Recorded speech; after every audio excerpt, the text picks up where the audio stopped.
2024년 대한민국의 새로운 중앙행정기관이 탄생했습니다. 재외동포청.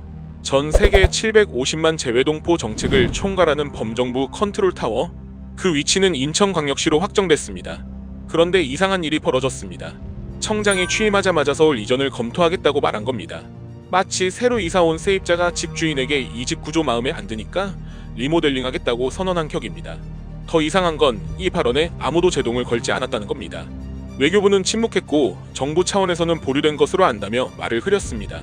이건 단순한 의견 표명이 아닙니다. 이미 결정된 국가 정책을 한 기관장의 개인 발언으로 흔든 겁니다. 그래서 오늘 인천경제정의실천시민연합은 기자회견을 열었습니다. 왜 재외동포청은 인천이어야 했는가? 누가 무슨 권한으로 이 결정을 뒤집으려 하는가? 그리고 우리는 무엇을 요구해야 하는가?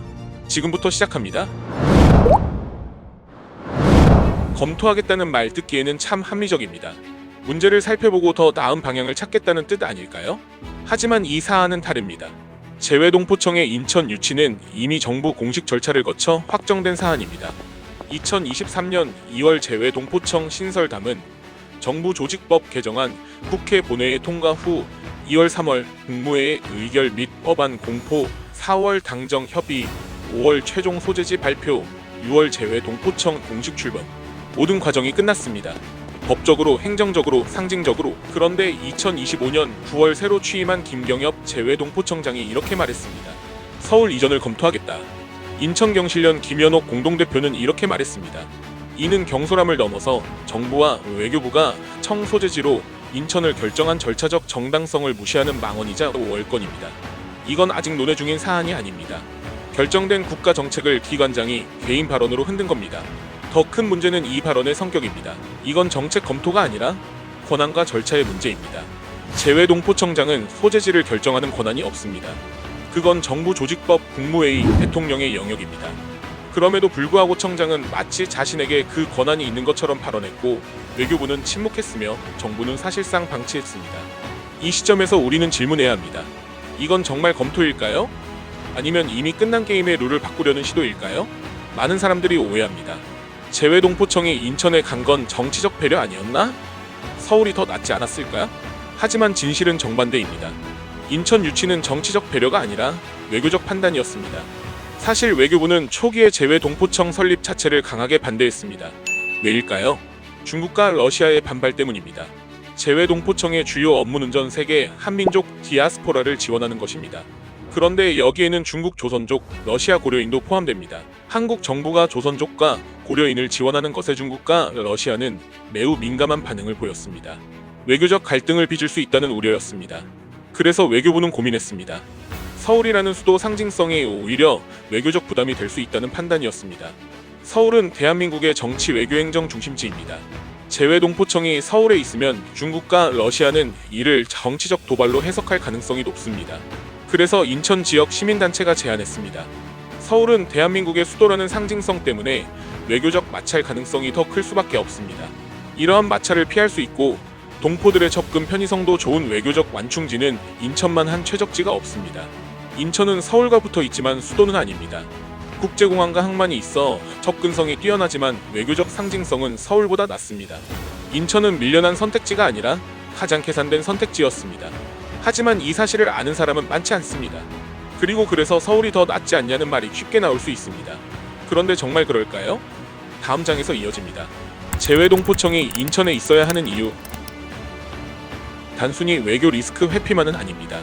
인천은 재외동포청 기능의 가장 합리적인 위치입니다. 첫째, 접근성입니다. 인천국제공항은 세계 5대 허브공항입니다. 재외동포들이 한국을 방문할 때 가장 먼저 거치는 곳이 인천입니다.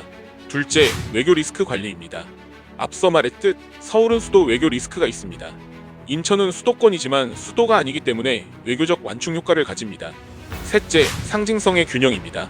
재외동포청은 정치기관이 아니라 행활지원기관입니다. 서울보다 인천이 이 정체성에 더 부합합니다. 재외동포청은 권력기관이 아니라 실무기관입니다. 그리고 실무기관의 위치는 상징이 아니라 역할로 정해져야 합니다. 그래서 인천은 접근성, 외교 리스크 관리, 상징성의 균형을 모두 갖춘 가장 합리적인 선택이었습니다.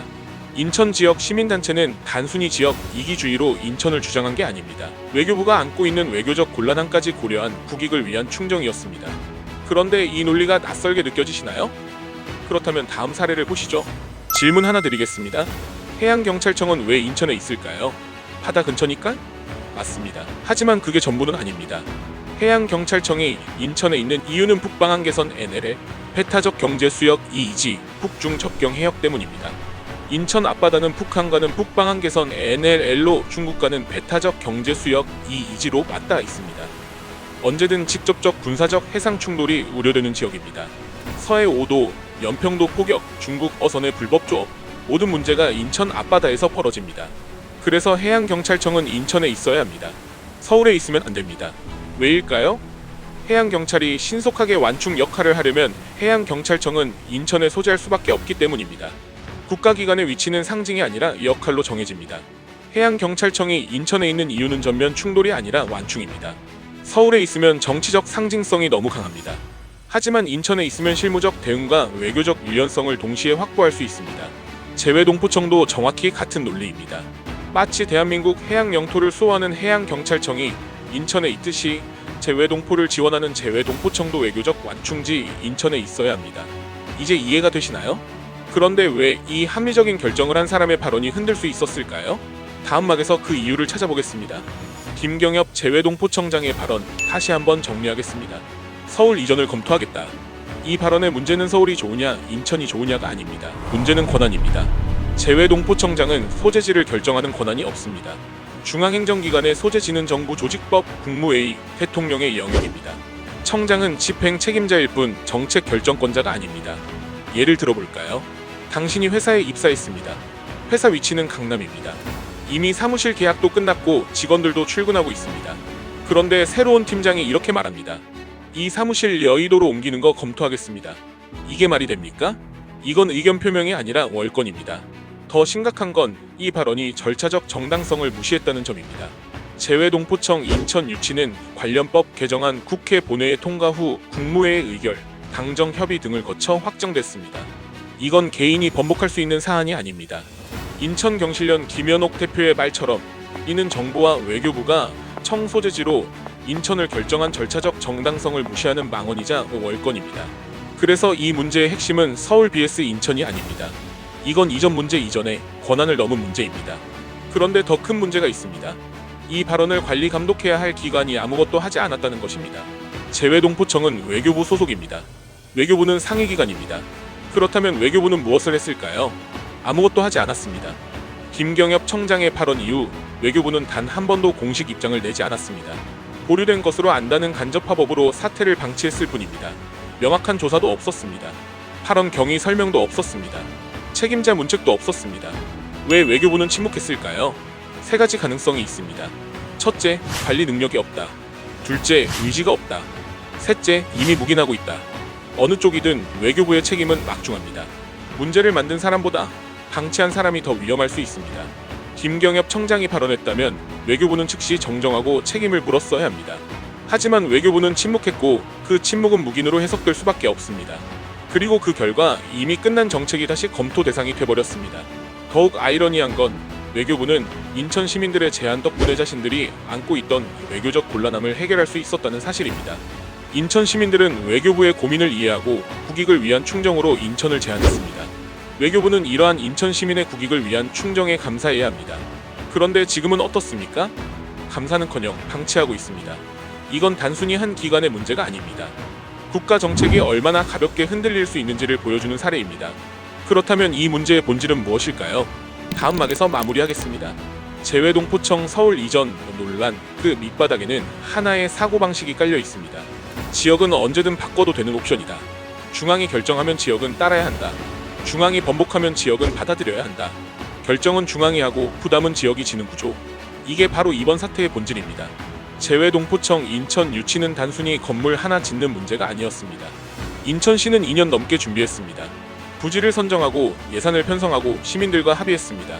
인천 시민들은 이미 제외동포청을 자신들의 미래로 받아들였습니다. 그런데 청장 한 사람의 발언으로 그 모든 과정이 무의미해질 수 있다는 겁니다. 절차를 무시한 발언, 지역 시민의 노력과 합의를 가볍게 여기는 태도, 국가균형발전본권 가치의 훼손, 이건 제외동포청만의 문제가 아닙니다. 중앙집권적 사고의 전형입니다. 그리고 이런 사고방식이 대한민국의 지역 균형 발전을 가로막고 있습니다. 더 안타까운 건 인천 시민들이 외교부의 곤란함까지 헤아려 인천을 제안했다는 사실입니다. 외교부가 우려했던 중국 러시아와의 외교 마찰, 인천 시민들은 그 고민을 이해했습니다. 그래서 서울이 아닌 인천을 제안한 겁니다. 이건 지역 이기주의가 아니라 국익을 위한 충정이었습니다. 그런데 지금 그 충정이 어떻게 되었습니까? 한 사람의 경솔한 발언으로 무너지고 있습니다. 그렇다면 우리는 무엇을 요구해야 할까요? 인천경제정의실천 시민연합은 이번 사태에 대해 명확한 입장을 가지고 있습니다. 우리의 요구는 세 가지입니다. 첫째, 김경엽 청장 사퇴 또는 이에 상응하는 책임 있는 조치. 김경엽 청장의 청소재지 서울 이전 발언은 경솔함을 넘어서 정부와 외교부가 청소재지로 인천을 결정한 절차적 정당성을 무시하는 망언이자 월권입니다. 청장은 자신의 권한을 넘어섰습니다. 이미 확정된 국가 정책을 개인 발언으로 흔들었습니다. 이에 상응하는 책임을 물어 사퇴를 촉구합니다. 둘째, 외교부의 서울 이전 철회에 대한 분명한 입장을 공식적으로 밝힐 것. 외교부는 상위기관으로서 이 사태를 방치한 책임이 있습니다. 서울 이전 검토는 없다는 점을 명확히 선언해야 합니다. 더 이상의 혼란을 막기 위해 외교부는 공식 입장을 내야 합니다.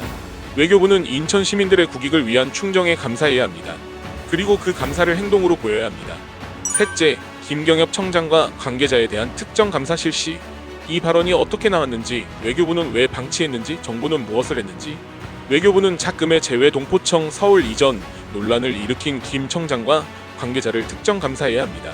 재발 방지를 위한 제도적 조치가 필요합니다. 이 문제는 지역 이기주의가 아닙니다. 국가 정책이 얼마나 가볍게 흔들릴 수 있는지를 보여준 사례입니다. 결정된 정책은 지켜져야 합니다. 절차는 존중되어야 합니다. 지역의 노력은 무시되어서는 안 됩니다. 그리고 무엇보다 외교부의 고민까지 헤아린 인천 시민들의 국익을 위한 충정이 짓밟혀서는 안 됩니다. 그래서 우리는 요구합니다. 재외동포청은 인천에 있어야 합니다. 그리고 이 결정을 흔든 사람들은 책임을 져야 합니다. 인천경제정의실천 시민연합은 이 문제를 끝까지 추적하겠습니다. 시민 여러분의 관심과 참여를 부탁드립니다.